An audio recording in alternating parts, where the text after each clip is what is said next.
చెప్పండి. తండ్రి వీరేమి చేస్తున్నారో వీరెరుగు కనుక వీరిని క్షమించు. అది దేవుని యొక్క క్షమాపణ గుణాన్ని మనకు నేర్పిస్తా ఉంది. రెండవ మాట, నేను నాతో కూడా పరదేశంలో ముందుము. అది దేవుడు మనకి వాగ్దానం ఉంది. పరదేశం మరి పరలోక పట్టణం మనకి వాగ్దానం చేయబడింది. దానికి సిద్ధపాటు పడిన వారికి ఆశపడిన పాడను తృప్తిపరుస్తానని వాగ్దానం చేశాడు. ఆదరించే దేవుడు ఆయన ఆ యొక్క రెండవ దొంగ యొక్క ప్రార్థన ఆలకించి ఆ యొక్క పరదేశకు నాతో కూడా వస్తావని తెలియజేశారు. మూడవ మాట, అమ్మా ఇదిగో నా కుమారుడు, ఇదిగో నీ తల్లి అని తల్లికి మరి కుమారుడు తల్లికి వారి యొక్క బాధ్యతల గురించి జ్ఞాపకం చేస్తూ ఎవరిని విడిచిపెట్టిన దేవుడని మరొకసారి వారు రుజువు చేసుకుంటూ గొప్ప ఆదరణ కలుగు చేసే దేవుడని మరి ఆ వాక్యం ద్వారా మనం నేర్చుకున్నాం. మరి నాలుగో మాట, ఏలి ఏలి లామా సబక్తాని, నా దేవా నన్ను ఎలా చేయి విడిచితివి అని నాలుగో మాటను మనం జ్ఞాపకం చేసుకున్నాం. అంటే పాపము మనల్ని దేవుడి నుండి వేరు చేస్తుందని గుర్తించి మరి ఎన్నడూ దేవుడైతే విడిచిపెట్టే దేవుడు కాదు, ఎల్లప్పుడూ ఆయన తోడుగా ఉండే దేవుడు.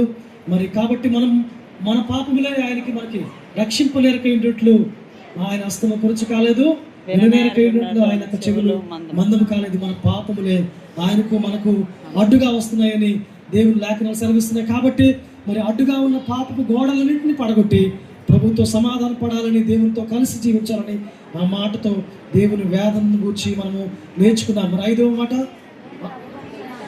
నేను తప్పికొనుచున్నాను నీ ప్రభు శిలువలో పలికిన మాటను గురించి మనమందరం నేర్చుకున్నాము. హల్లెలూయా.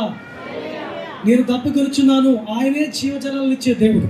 నిత్యము జీవించడానికి ఆయన దగ్గర జీవజలాలు ఉన్నాయి. ఆయన పేరు జీవపు ఊట. కాబట్టి రాత్రి యొక్క మధ్యాహ్న కాల సమయంలో గొప్ప విశేషమైన సంగతిని మనం నేర్చుకున్నాము. ఐదవ మాటలో ఆత్మల గూర్చిన ఆయన దాహము ఆ శిలువలో కనబడుతూ ఉంది. దేవునికి స్తోత్రం కలుగును గాక. హల్లెలూయా. దేవునికి ఉన్నటువంటి దాహం ఏంటంటే ఆత్మల గూర్చిన దాహము. ఏ ఆత్మ నశించిపోకూడదని ఆయన శిలువలో ఆ మాటను పలికినట్లుగా మరి సమరయ స్త్రీకి ఆయన నిజమైన దాహాన్ని తీర్చినట్లుగా మనం గమనిస్తూ ఉంటాం. హల్లెలూయా. కాబట్టి మనము జ్ఞాపకం చేసుకుంటా ఉన్నాం. ఆరో మాట ఏంటండి? ఆరో మాట, సమాప్తమైనది.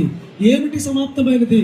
మనం చేయలేని పనిని, పాపం యొక్క మరి ప్రాయశ్చిత్తమును ప్రభువు ధర్మశాస్త్రం నెరవేర్చడం ద్వారా మరి ఆయన శిలువలో పలికిన ఆరో మాటను మనము తెలుసుకుంటా ఉన్నాము. దేవునికి స్తోత్రం కలుగును గాక. హల్లెలూయా. ఆరో మాట, ప్రభు మన కొరకు సమస్తము చేసి ముగించి ఉన్నారు. మనం విశ్వాసం ద్వారా ఆ రక్షణ పొందుకోగలుగుతాము. హల్లెలూయా. కాబట్టి మనము ఏడో మాటను వినబోతున్నాం.